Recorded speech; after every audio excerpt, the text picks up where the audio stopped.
Welcome back to day 16 of our 30-day Wisdom Quest Challenge. In our last session, we sat with the profound and often uncomfortable truth of impermanence. We learned that the universe is in a constant state of flux, and that our peace depends not on resisting this flow, but on learning to accept it with grace. But acceptance is not the end of the journey. It is the necessary preparation for what comes next. Once we accept that the storms of life are not a possibility, but inevitability, once we understand that the ground beneath our feet will surely shift the most crucial question of human existence arises. What do we do when the storm hits? What happens after we fall? How do we get back up?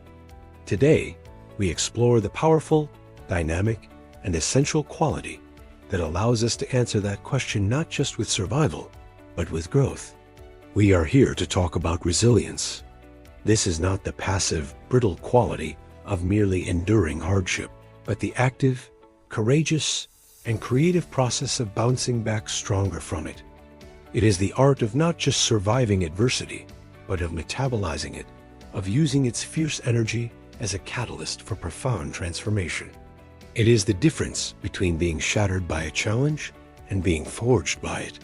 We will tell a story about a village caught between two mountains, one of brittle beauty and one of supple strength, and of an artist who learned that our true masterpiece is not the perfect thing we create in times of peace, but the beautifully scarred thing we become in the aftermath of our breaking. Our story is set in a deep and isolated valley, a place of stunning beauty and recurring hardship. The valley was flanked by two mountains that were like opposing philosophical arguments rendered in stone and wood. On one side stood the crystal spire, a magnificent mountain of pure, solid quartz that rose to a sharp, perfect peak. When the sun struck it, it would gleam with a cold, perfect light, scattering rainbows across the valley floor. It was a symbol of purity, of flawlessness, of an ideal, unchanging beauty. But it was brittle. In the deep cold of winter, you could hear the mountain's heart cracking. And great, sharp shards of perfect crystal would shear off and tumble down its slopes. On the other side of the valley lay the Whispering Woods, a dense ancient forest of ironwood trees that covered a great granite mountain. The trees were not perfectly straight or symmetrical. They were gnarled, twisted, and scarred, their trunks bearing the intricate maps of centuries of existence. But they possessed a deep, supple, and living strength. They bent in the wind, their roots held fast in the ancient rock, and they endured. The world of this village and the character of its people was defined by one great annual challenge, the wind of sorrows. Every autumn, as the air grew cold, a powerful gale would roar through the valley, a ferocious and impartial test of every structure, every tree, and every heart. It was the valley's great, recurring adversity. You did not ask if the wind was coming. You only asked when, and you prepared your soul for its arrival. In this village lived a woman named Anya, the valley's most celebrated glassblower. Her creations were legendary, sought after by merchants from afar. She crafted delicate, intricate sculptures of glass that seemed to capture the very essence of the crystal spire. They were flawless, ethereal, and perfectly transparent, objects of breathtaking and fragile beauty. Anya's motivation was singular: to create perfect beauty, an object so flawless that it would stand as a rebuke to the messy, chaotic world outside her workshop. Her entire sense of self-worth, her very identity, was fused with the pristine, untouched, unbroken state of her work. She lived in a state of quiet, constant terror of the annual wind, for it represented everything she sought to deny: chaos, imperfection, and forces beyond her control. In the same village lived an old craftsman named Elias, a woodcarver. He worked with the gnarled, flexible wood that fell from the ironwood trees in the Whispering Woods. His workshop was a fragrant, cluttered, and joyful space, filled with the half-finished figures of animals and people. Each piece he carved told a story. He never tried to hide the knots, the dark veins, or the imperfections in the wood. Instead, he incorporated them into his designs. A dark knot would become the deep, knowing eye of an owl. A strange grain would become the flowing mane of a wild horse. A scar in the wood would become the laugh line on an old woman's face. His motivation was to reveal the character hidden within the material, especially in its flaws and its history. He understood that grit and strength were not about flawlessness, but about character. He was a man who lived and breathed what we now call a growth mindset, believing that challenges were opportunities and that effort was the path to mastery. The central conflict of our story, then, was the impending wind of sorrows. For Elias, it was a time for prudent preparation, a familiar and respected adversary. For Anya, it was a time of existential dread. Her internal conflict was immense. She feared the storm, not just for the physical damage it could do, but because she believed, on the deepest level, that any crack in her work represented a fundamental crack in her own soul. Her coping mechanism was to build rigid, perfect defenses, to try and create a small, sealed pocket of the world where the chaotic winds of change and adversity could not reach. Her life was an attempt to achieve a state of perfect, static safety. This year, Anya had poured all of her skill, her passion, and her soul into creating her undisputed masterpiece. It was a life-sized glass tree with a trunk of spiraling crystal and hundreds of delicate, paper-thin, individually crafted leaves that would chime with the slightest movement, creating a sound like captured starlight. It was a breathtaking tribute to the idealized beauty of the crystal spire. To protect it, she had spent a fortune and a year of her life constructing a special pavilion in the center of the village. It was an architectural marvel in its own right, with thick, laminated glass walls and a reinforced steel roof anchored deep into the ground. She spent the weeks leading up to the storm, sealing every crack, reinforcing every joint, convinced that her perfect, rigid defense could withstand the coming adversity. Her entire focus was on preventing the fall, on denying the possibility of a setback.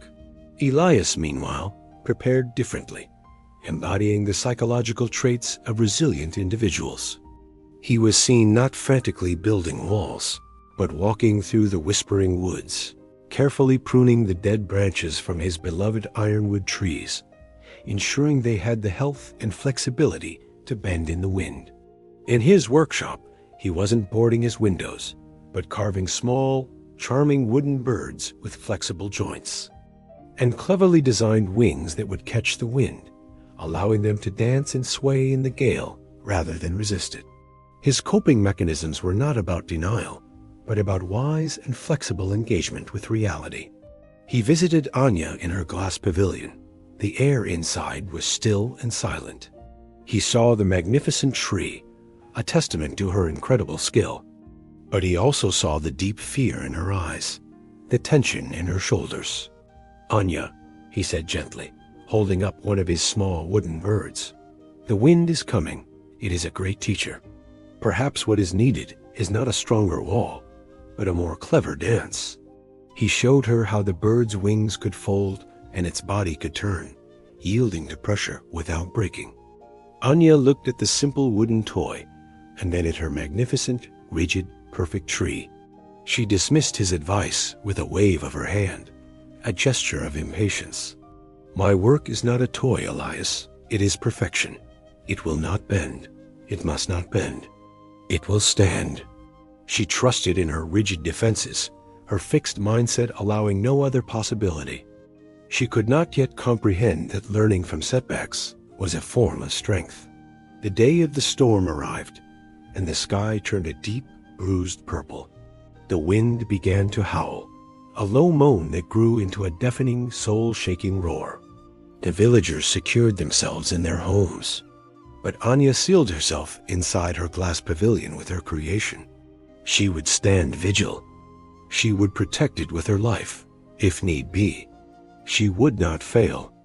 The storm hit the valley with a savage and impartial force.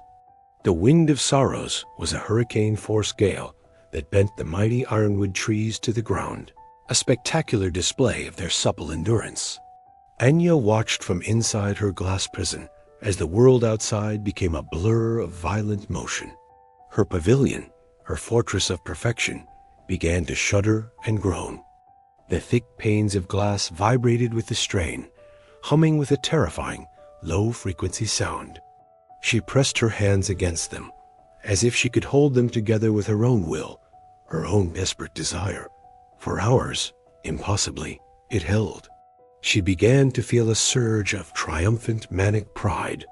Her rigid defense was working. She was winning her war against reality. Then, with a sound like a thunderclap that ripped through the roar of the wind, a huge heavy branch from a nearby oak tree, a tree less flexible than the ironwoods, was torn free. The wind caught it and hurled it through the air like a spear from a giant's hand. It struck the pavilion wall, not with a thud, but with a sickening, explosive crack. The thick, laminated glass didn't bend, it exploded into a starburst of failure. Shards flew through the air, and the wind screamed into the protected space, a chaotic, violent intruder. The branch, carried by the gale, slammed into the trunk of Anya's glass tree. The beautiful, perfect creation shuddered violently. A large, intricate limb, holding dozens of her most delicate, chiming leaves, cracked, splintered, and crashed to the floor in 1,000 glittering, heartbreaking pieces. Her masterpiece was broken. Her perfect creation was now irrevocably, undeniably flawed. Her defenses had failed. The storm raged on, but Anya heard nothing. All she could see was the gaping wound in her sculpture, a raw and ugly scar on the face of her perfection. It was a reflection of the utter devastation in her own soul. This was the peak of her despair, the moment her fixed mindset was shattered by the undeniable reality of a setback. The storm, like all things, eventually passed. It left behind a world of broken branches and torn roofs, but also a sky scrubbed clean and a strange, profound silence. Anya sat amongst the glittering shards of glass on the floor of her ruined pavilion for a long time, not moving, not speaking. The sight of her broken tree was a pain too deep for tears. The object that held her entire identity was now imperfect. Therefore, she was imperfect. Her story, she believed, was over. She had faced adversity, and it had defeated her. Elias came to her, stepping carefully through the broken glass. He did not offer words of pity or tell her it would be all right. He simply sat with her for a moment in the quiet devastation, his presence a silent acknowledgement of her pain. Then he said, his voice calm and steady, "Come, there is something you must see." He led her out of the ruined pavilion and into the whispering woods. The forest floor was a mess of fallen leaves and small branches, a testament to the storm's power. But the great ironwood trees were all still standing, their flexible trunks already straightening in the new sunlight. Elias led her to the oldest, most gnarled tree in the grove, a true ancient, a patriarch of the forest. Decades ago, it had been struck by lightning. A massive, jagged scar ran down one side of its trunk, a deep, dark wound carved into its heartwood. The wound was undeniable. The storm of that day was far greater than this one, Elias said softly. This tree should have died. A lesser tree would have been split in two. But look closely, Anya. Anya, hesitant, reached out and touched the scar. It was rough and hard. But then she saw what Elias meant. She saw that the wood around the wound, the new growth, was thicker, denser, and more knotted than any other part of the tree. The tree had not just healed over the wound. It had grown around it, incorporating the damage into its own being, using the point of injury as a foundation for new, reinforced strength. The scar was not a sign of its weakness, but the undeniable proof of its resilience. It had taken the great adversity of the lightning strike and had used it to become stronger. This, she realized, was the living embodiment of turning adversity into opportunity. In that moment, standing in the quiet, resilient forest, Anya's perspective shifted. Her shattered glass tree was no longer the end of her story. It was just a wound. It was a lightning strike. Her despair began to transform into a new, unfamiliar feeling, curiosity. A question began to form in her mind. What if the point was not to avoid breaking, but to learn how to heal beautifully? She saw that true strength and true beauty did not lie in the fragile state of being untouched and perfect, but in the profound and courageous ability to heal, to integrate one's scars, and to continue growing. Her fixed mindset, shattered by the storm, was now giving way to a nascent growth mindset, the foundational trait of all resilient beings. She returned to her workshop with a new sense of purpose, a quiet grit she had never felt before. She did not sweep up the shards of her broken tree and throw them away in shame. Instead, she gathered them with the utmost care, every single piece. Inspired by Elias and the ancient ironwood tree, she thought of an old, obscure technique her grandfather had told her about, a way of mending glass, not by hiding the cracks, but by celebrating them. She fired up her furnace, the heat a welcome contrast to the cold despair she had felt. She took the broken pieces of her glass tree and, instead of trying to fuse them back together invisibly to replicate their former perfection, she painstakingly joined them with delicate veins of molten gold. It was slow, difficult, meticulous work, requiring all her skill and a new level of patience. She wasn't just repairing the tree. She was creating a map of its history. She was telling its story. Each golden line traced the path of the destruction, transforming a moment of trauma into a feature of stunning, unique beauty. The process was her new, active coping mechanism. It was not a defense built against the world, but a creative engagement with it. It was a physical representation of her own psychological healing and her decision to learn from her setback. The final creation was more beautiful, more compelling, and infinitely more profound than the perfect original. The golden veins running through the crystal leaves and branches caught the light in 1,000 new ways, telling a story of both fragility and strength. It was no longer just a sculpture of a tree. It was a sculpture that told a story. It was a story of both perfection and imperfection, of damage and healing, of fragility and resilience. It was a monument not to flawlessness, but to the beauty of a life that has been lived, tested, and mended with love. Anya placed the repaired tree back in the center of the village. The people looked at it in awe. They saw the golden cracks not as flaws, but as the most beautiful part of the piece. They understood its story without a word being spoken. Anya had transformed. She had learned that bouncing back from a setback was not about returning to how you were before, but about becoming something new, something stronger, something more interesting. She had learned that the human spirit, like the ironwood tree, shows its true character not when it is standing untested in the sun, but in how it grows around the wounds it endures. She had finally learned the art of bouncing back stronger,